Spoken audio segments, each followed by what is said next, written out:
Who gets to be the family scapegoat and why? That's what I'm covering today. Let's get started.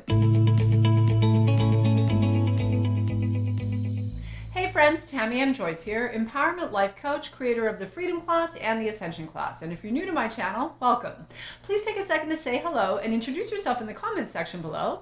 And if you're back, welcome back. Thanks for showing up and for tuning in. Either way, be sure to subscribe and hit that bell to be notified when I post new videos throughout the week. So let's talk about how a narcissistic family selects a family scapegoat. But first, what exactly does it mean to be scapegoated in a dysfunctional family system?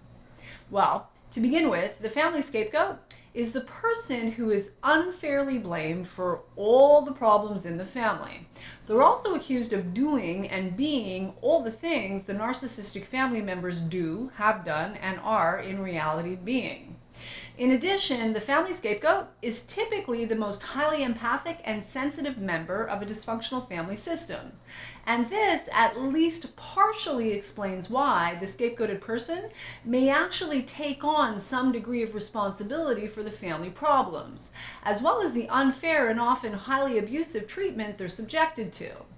And unfortunately, for a time anyway, the scapegoat may even believe the lie that they're the cause of the family's issues. Furthermore, as a means of surviving the situation they find themselves in, the scapegoat tends to play their allotted role real well, no matter how painful, confusing, and irrational the experience they're having may be. And they do this in spite of the fact that being cast as a family scapegoat is incredibly harmful to their well-being, with far-reaching and long-lasting consequences in terms of the annihilation of their self-esteem and progressive deterioration of their mental, emotional, and spiritual health. Nonetheless, the scapegoat accepts their role, along with bearing much of the burden of responsibility for other people's unresolved issues, problems, character traits, and toxic choices, attitudes, and behavior.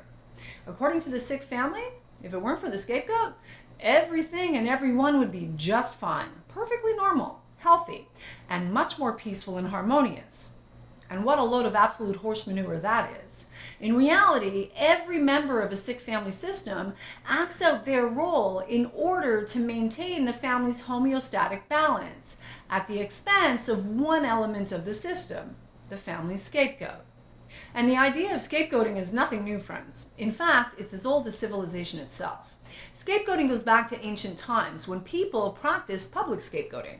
Humans, as well as animals, were sacrificed for the well-being of the rest of the community.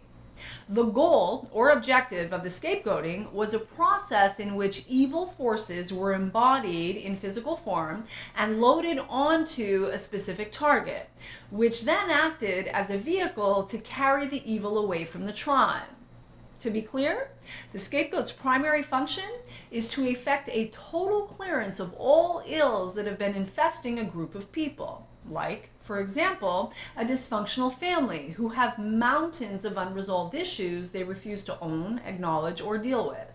And this includes all the stuff that has been going on long before the scapegoat even landed on the planet. So again, the phenomena of scapegoating is nothing new. In fact, I believe it's a deeply rooted part of how the subconscious mob mentality works in any group of unconscious people. So much so that more often than not, it's either fully overlooked or utterly minimized and dismissed as being perfectly normal, acceptable, and appropriate. Now, the operative word here, of course, being unconscious, because conscious, loving, kind, compassionate, and well-adjusted or well-heeled people don't behave this way. They don't need a scapegoat in order to keep their equilibrium or feel better about themselves. But deeply unconscious, pain and fear-riddled people absolutely do, as a lifestyle, in fact. The important thing to understand is it's not uncommon for dysfunctional families to single out and use one member as a scapegoat in an attempt to maintain the balance and coherence of the sick family system. And the reason for this is the projection of intense hostility, anger, blame, and shame onto a scapegoat actually helps some families feel bonded and more unified. Not in a healthy or sane way, of course, but bonded and unified nonetheless.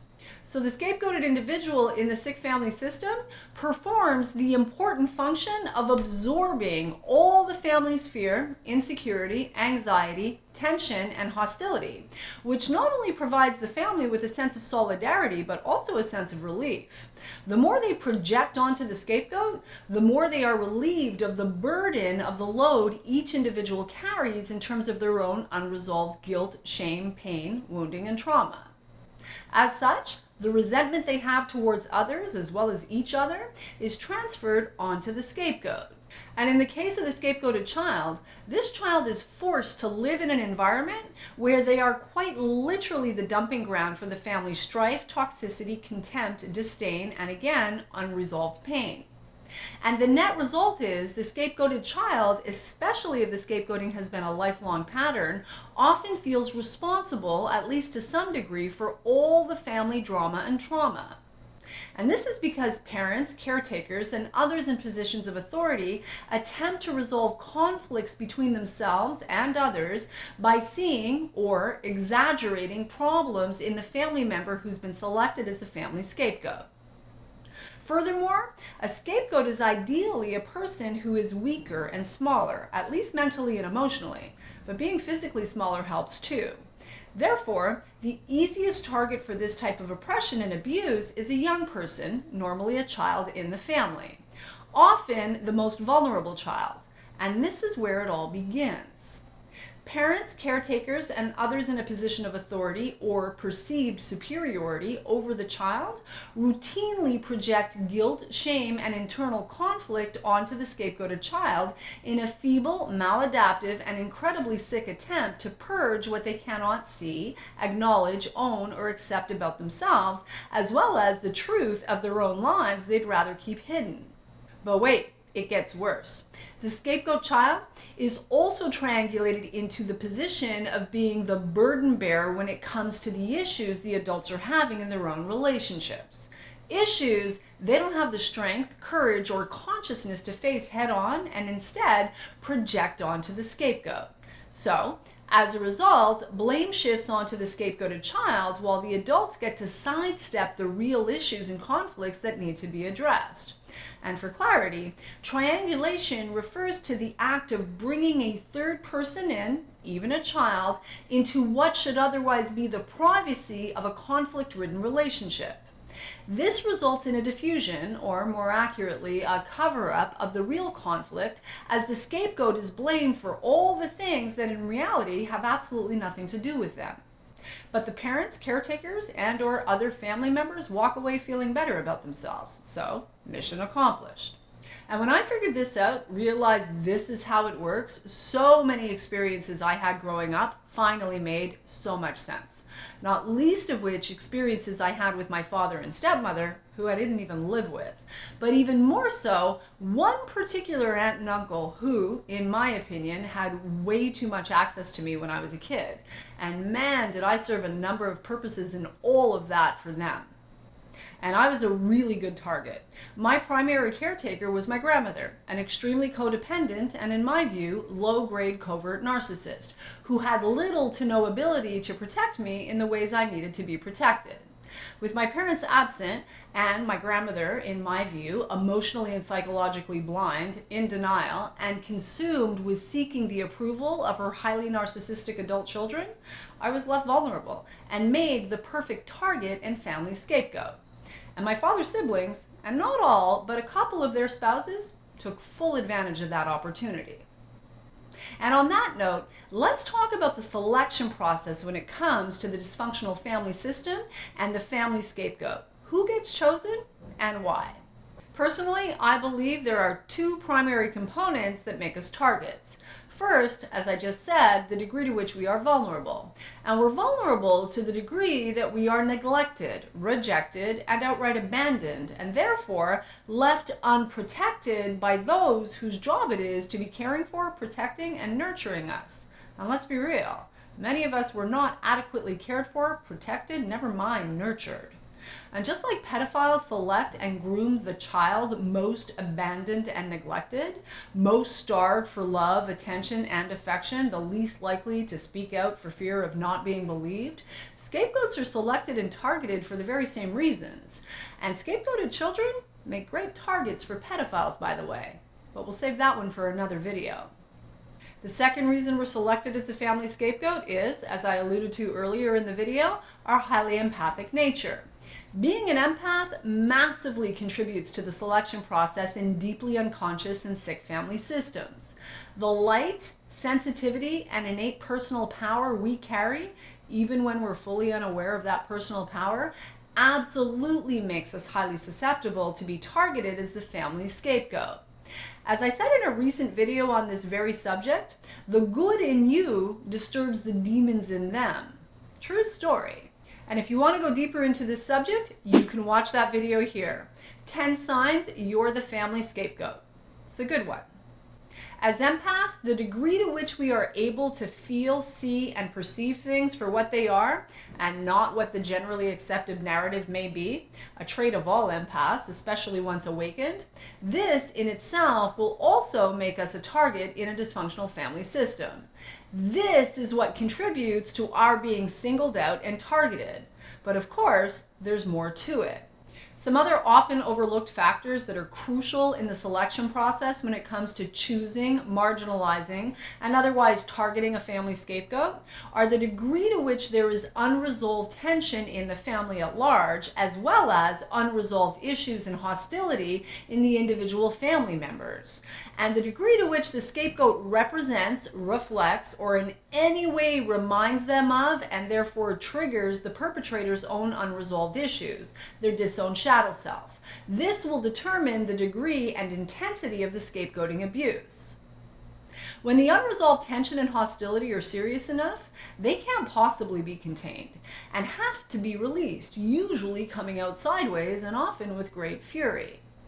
And a very effective way for narcissistic people to release the pent-up tension and hostility is to find easy prey, or an easy mark they feel entitled to target, and thus the need for the chosen family scapegoat. And this works, albeit in a very sick and unhealthy way, but works well for the perpetrators simply because the scapegoated child is in a relatively powerless position in comparison to the parents, caretakers, and other adults in positions of authority, and again, perceived superiority. Also, the young person is in a dependent position, unable to leave the family or to challenge the parent and caretaker's authority. And to be fair, the selection of a child as a scapegoat is largely an unconscious process. However, the choice will also be based on a certain characteristic of the child that mark him or her as being different from the rest of the family. And narcissistic family members will use anything they can as an excuse to pick on, target, and marginalize, as well as diminish, demean, hurt, and otherwise harm the scapegoat, especially when they know they can get away with it. And how do they get away with it? Well, of course, that requires enablers. The people who sit around with their mouth shut, staring at the floor, staring at the ceiling, pretending all manner of abuse isn't taking place. And when it comes to dysfunctional families, there's no shortage of enablers around. And if you'd like to learn more about narcissistic enablers, you can watch this video here. Now let me know whether or not you identify as being the family's scapegoat. Let me know in the comments section below. Also, if you'd like to learn more about the possibility of working with me in my 8-week transformational coaching program, the Freedom Class, there's a link in the description below where you can apply to see if you qualify for a free one-on-one consultation with either myself or a member of my team. Here's the thing. Once selected as the family scapegoat, the child is expected to be the problem child, and the narcissistic perpetrators will be sure to spread that narrative far and wide. And make no mistake, because this typically begins in early childhood, the role that is given or taken on by a member of the family is what will define their personal sense of identity. Dysfunctional family survival rules are deeply embedded, and they inform our sense of who we are, how we are, and how we should expect to be treated. In other words, what's acceptable in terms of how others can behave towards us. And although we can certainly get better by simply removing ourselves from the toxic dynamic and keeping our distance from our family of origin, The truth is that we take this stuff with us out into the world and into our adult lives, and then wonder why we struggle in all of our relationships as we continue to repeat the subconscious programs imprinted on us in early childhood. So don't kid yourself. The implications of being scapegoated by your family of origin are huge. But the good news is, if we do our work, we can change these programs, heal, and not only up-level our self-esteem, but also upgrade our personal identity to be more aligned with the truth of who we are, as opposed to the lies that have been bestowed upon us by unwell, ill-intended people. We just have to be willing to take radical responsibility for ourselves and actually do our work. And with that, I'm going to call it a wrap. But don't stop now. I have well over 100 more videos right here on YouTube for you to watch to help you better understand the detrimental effects of narcissistic abuse, and more importantly, learn what you need to do now to heal from the abuse so you can start living your best life in peace, confidence, and freedom. And if you want to go deeper with me, go to tammymcoaching.com and learn about my unique, tried and true process garnered over decades of experience, and learn how you can become my client.